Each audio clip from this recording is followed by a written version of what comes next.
Everybody, can you hear me? Yes. Okay. Hannah, can you on the camera?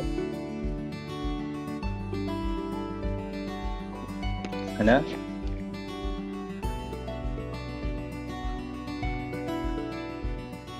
Hannah?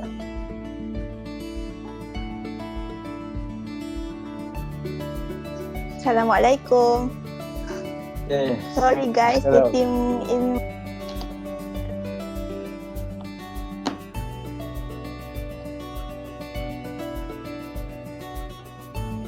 Okay. Can you guys hear me okay? Okay, let's start our meeting.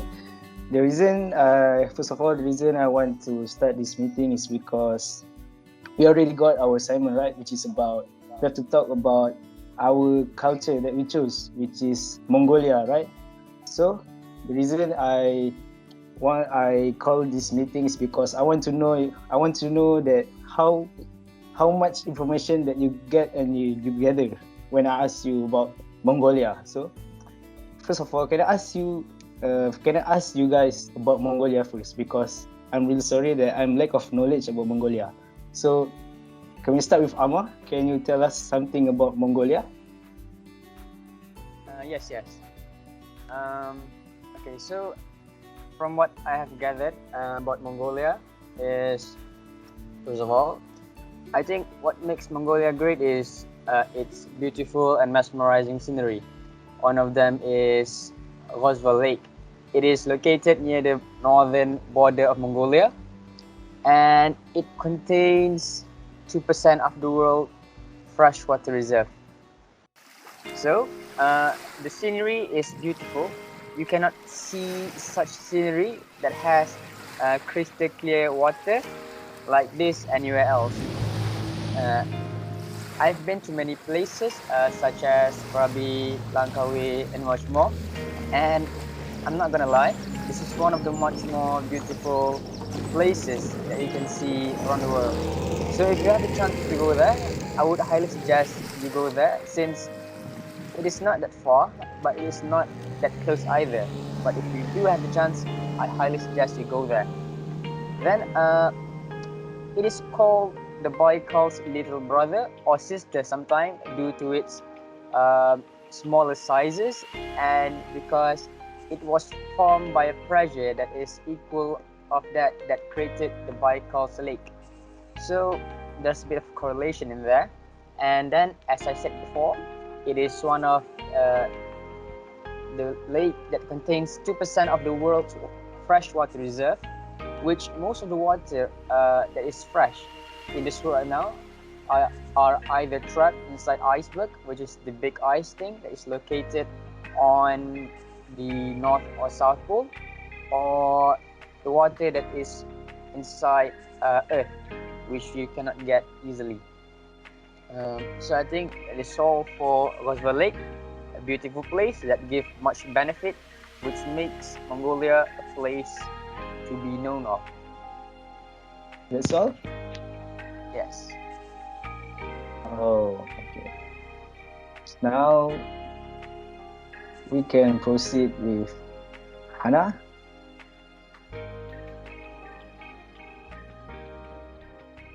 Yeah. Hannah, do you have anything to say about Mongolia?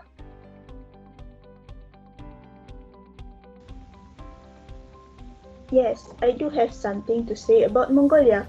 Have you ever thought of escaping the hustle and bustle of daily life and escape into the unknown?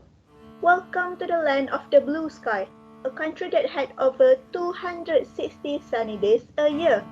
The part that interests me the most about Mongolia is the nomadic lifestyle, where there is no set home for them. This is especially true about the quote, home is not about the place, it's about the person you're with. Did you know that Mongolia is the last culture that still practices nomadic lifestyle? There is metropolis in Mongolia such as the Ulaanbaatar, but the culture that I wanted to introduce is the wilderness part of Mongolia. About a third of the entire country is still nomadic or semi-nomadic, choosing to live in yurt communities. Some 35% of the residents of Ulaanbaatar and 90% of the people who live outside the capital live in yurts. The special part of its nomadic lifestyle would be their yurts, also known as ger in Mongolian language. Yurt is a portable round tent covered with skins or felt. It is used as a dwelling for the nomadic groups in Mongolia. It is made using lattice work of wood or bamboo for the walls, door frame, ribs, which is the poles and rafters, also the wheel, which is the crown and compression ring. The wood is possibly steam bent to gain its shape. Steam bending is a woodworking technique where wood is exposed to steam to make it soft so that it can be bent and stretched. And once the wood cools down, it will hold their new shape. Nomads often stay somewhat close to each other while always leaving enough room for their herds to graze effectively. This is made possible as Mongolia is the emptiest country in the world, people per square kilometer, with an average of less than 2 people per square kilometer. Mongolia is larger than France, Spain, Germany, and Belgium combined, but has fewer than 3 million inhabitants. The population consists of 2,992,908 as of July 2015. So that concludes my opinion about Mongolia. Did you find it interesting?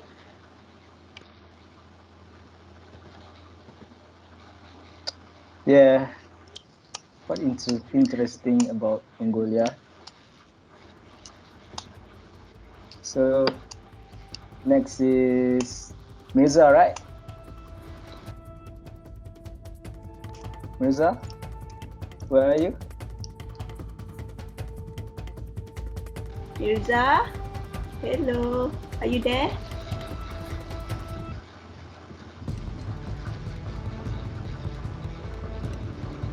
Is his internet Mirza? lagging? I think his internet lags. Oh! Yes, I'm there. Sorry. Right. Okay. That's a weird thing. So where we are just now? Interesting about Mongolia. So I after see. Hannah, can you talk about it? All right. So let's watch this first. In my opinion, I think we should show to the world about the Mongolia Golden Eagle Festival. It is indeed an exciting festival located at Bayan Ulgi, where the scenery of the festival is very mesmerizing, with the beautiful rocky mountains as the background while the activities are conducted. On the day of the festival, we could see Kazakhstan and Mongolian people riding on their groom-decorated horse with their trained eagle on their arms, fully dressed in their eagle hunting regalia, parading into the festival ready to outperform everyone in the competitions. Their determination to win the games really can just be seen from the parading time. So, what exactly they are going to do at that festival? Well, there are a few games which they will fight for. The first game is they will show their skills of training their eagle for hunting and locating their owner. It will be very intriguing to see how good the communication between the owner and the eagle to hunt a fox, sheep, or other animals. They also have camel racing and also the game Godskin, a type of a grilling tough spot which occasionally will end with a kiss to the ground, the great joy of the audience, immediately followed by loud cheers. This festival will surely be an attraction to the tourists who wants to visit Mongolia. Moreover, they will also be partying, know and connecting with Mongolian people a lot than they thought. The experience will be immensely enjoying, and I want this to be included in our video. So, how was it? Is it good? That was very good, Mirza. Thank you. Good job. Good job for the info. So our last person is Nakib. Yes. So if Mirza is about festival, mine is about game. First, known as knucklebone shooting, it's more of a game than other historical event. After all, medieval soldiers training hard at horsemanship, wrestling, and archery eventually needed some way to unwind.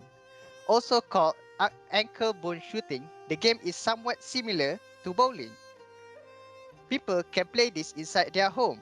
They shoot the targets from 6 meters away. That distance is the average diameter of Mongolian girl.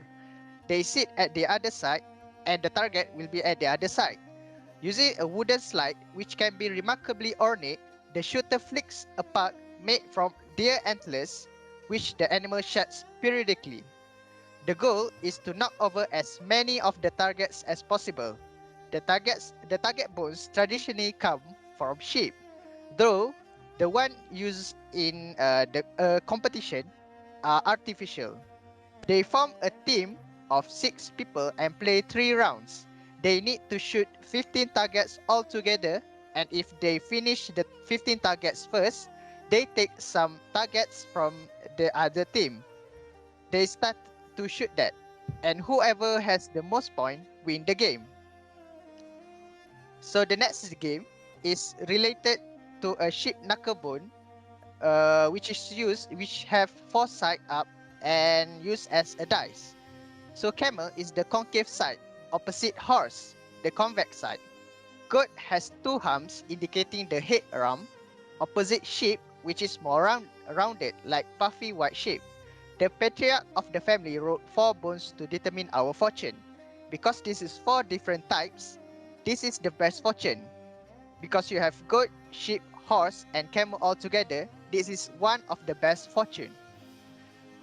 So first up is a game lot like billiards. After dropping the bones from your hands, any 2 bones showing the same side up can be shot one against the other with a flick. If you connect without hitting any other bones, you pick one up and keep going. Sometimes another bone will block your shot. If the group lets you, you can attempt to pick up bone using only your thumb and drop it on your target. If you are good, your turn can last until there are no more moves. The game ends when one person has collected all the bones. Second is a game called horse racing. A line of bones is arranged horse up as a scoreboard. Players take turn rolling 4 bones, moving 1 space for each other horse they roll. However, if a great fortune roll of all 4 sides comes up, the player moves 4 spaces. First to the finish wins. The third game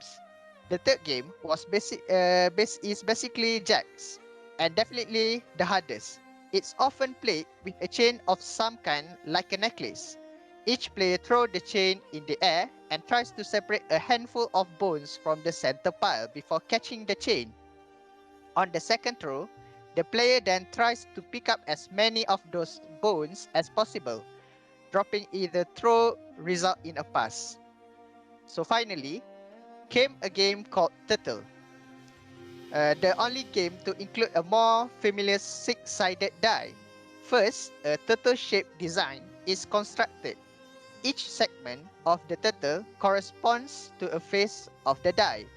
Depending on how many bones make up that segment, for example, each leg has 5 fingers, so if you roll a 5, you get to keep those 5 bones. If there's no segment to match your roll, you'll have to replace a segment with that number of bones, reducing your stash. The winner is the player with the most bones when the turtle has been completely dismantled.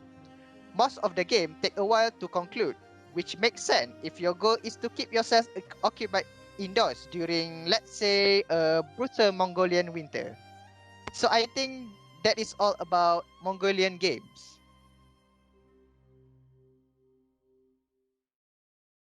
Oh, okay.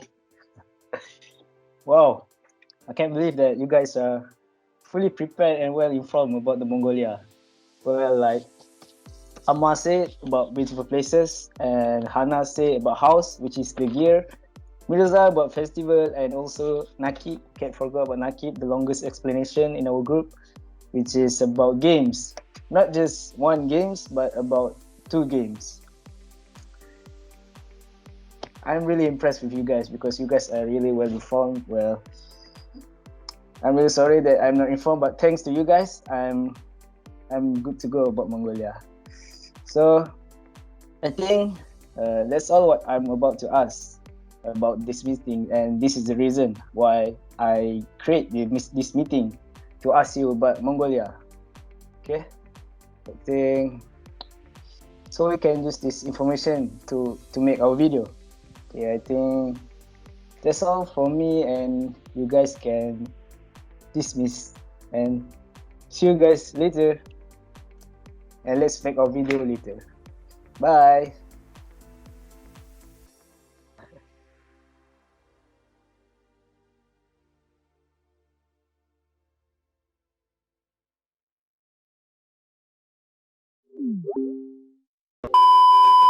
So this is the result of our video of our side. If you like it, please don't forget to press the like button underneath this video. Thanks for watching. Bye.